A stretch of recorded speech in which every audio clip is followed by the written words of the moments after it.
Nestlé SA merupakan perusahaan FMCG terbesar di dunia yang beroperasi di lebih dari 185 negara.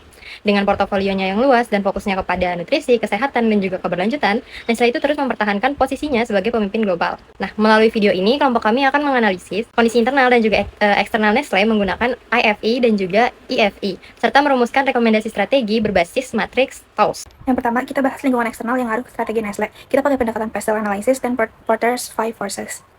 Jadi intinya kita lihat faktor dari luar yang bisa jadi peluang atau ancaman buat Nestle. Nah, kalau kita lihat pakai Pestle, sebenarnya Nestle lagi kena tekanan dari banyak sisi, nggak cuma regulasi, tapi juga perubahan gaya hidup konsumen. Sekarang Nestle lagi fokus ke teknologi, kayak bioteknologi, sama nutrition yang lebih personal. Di sisi lain, mereka juga lagi ngejar target supaya rantai pasoknya lebih ramah lingkungan dan bebas deforestasi. Dari regulasi, sekarang banyak negara udah pakai sugar tax, jadi orang mulai ngurangin konsumsi gula. Ekonominya juga lagi nggak stabil, jadi orang lebih memilih produk yang murah. Dan yang paling kerasa, tren hidup sehat, yaitu makin banyak yang pindah ke produk yang lebih sehat atau plant-based. Selain itu, kita juga lihat dari sisi industrinya, buat tahu seberapa ketat persaingannya. Nah, persaingannya tinggi banget karena Nestle lawannya pemain gede kayak Unilever sama PepsiCo. Tapi pemain baru juga nggak gampang masuk karena butuh modal gede dan brand yang kuat. Kalau pemasok, kita masih cukup kuat, tapi yang paling berpengaruh itu pembeli. Apalagi retailer gede kayak Walmart sama Tesco. Mereka bisa banget tentuin harga sama posisi produk di toko. Terus juga ada ancaman dari produk pengganti, karena sekarang pilihan makin banyak, dari produk sehat sampai yang homemade. Sekarang kita masuk pada bagian analisis matriks External Factor Evolution pada perusahaan Nestlé tahun 2024. Berdasarkan analisis EFE Nestlé 2024, perusahaan ini memperoleh skor total sebesar 2,86, di mana angka ini berada di atas rata-rata industri 2,50, yang artinya manajemen Nestlé cukup efektif dalam merespon lingkungan eksternal. Pada bagian posisi peluang atau opportunities, Nestlé sangat proaktif menangkap peluang. Dengan skor tertinggi ada pada inovasi health and wellness dengan investasi R&D CHF 1,8 miliar, serta menjadi first mover di pasar GLP-1 melalui line Vital Pursuit. Sektor pet care juga tumbuh pesat dengan ekspansi pabrik senilai CHF 200 juta. Sedangkan di bagian ancaman, Nestlé masih cukup merentan terhadap ancaman makro inflasi dengan menurunkan penjualan total sebesar 1,8%, ditambah lonjakan harga kopi dan kakao yang menekankan pada margin laba. Selain itu, keamanan siber menjadi catatan karena belum adanya sertifikat ISO 27001. Nestlé Global bertumpu pada 4 pilar excellence mereka.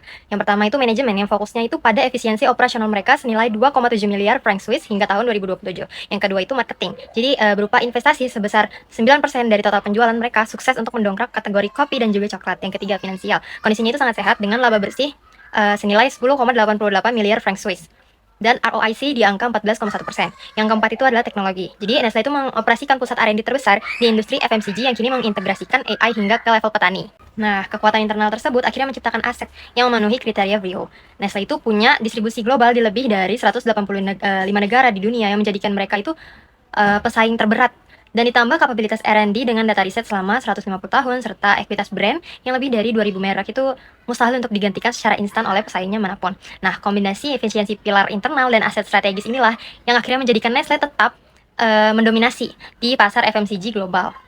Audit internal Nestlé melalui matriks Internal Factor Evaluation yang sudah memenuhi kriteria RQCD secara menyeluruh. Di sisi kekuatan, poin paling dominan adalah kapabilitas R&D dengan investasi di atas CHF 1,7 miliar dan dukungan 4.100 peneliti. Namun, di sisi kelemahan, Nestlé menghadapi tantangan pada pertumbuhan organik yang melambat ke angka 2,2%, serta adanya 18 unit bisnis yang berkinerja buruk atau underperform.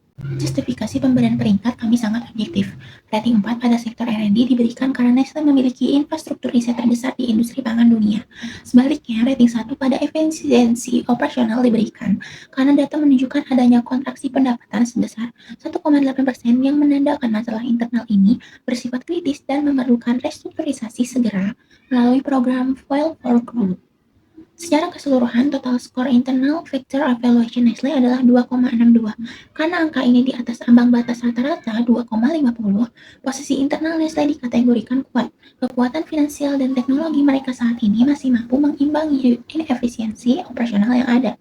Strategi yang disarankan adalah hold and maintain, yang selanjutnya akan diolah ke dalam metrik TAUS. Sekarang kita masuk ke analisis matriks TAUS dari hasil EV dan IV. Pada strategi SO, Nestlé memanfaatkan kekuatan R&D global untuk mengembangkan produk health, wellness, dan precision nutrition, termasuk nutrisi khusus pengguna GLP-1. Selain itu, pertumbuhan e-commerce dimanfaatkan untuk memperluas direct to consumer channel dan meningkatkan engagement konsumen. Pada strategi ST, Nestlé menggunakan skala operasional global dan efisiensi biaya untuk menghadapi ancaman inflasi dan kenaikan harga bahan baku, sekaligus memperkuat brand equity agar tetap unggul dari kompetitor. Selanjutnya, pada strategi WO, perusahaan meningkatkan penjualan melalui e-commerce serta mengalihkan investasi ke kategori dengan pertumbuhan tinggi seperti health, science, dan plant-based. Terakhir, pada strategi WT, Nestlé melakukan efisiensi biaya dan meningkatkan cyber security untuk mengurangi risiko operasional dan kebocoran data. Secara keseluruhan, strategi disusun selaras dengan hasil IV dan FE. sehingga mencerminkan kondisi internal dan eksternal Nestle.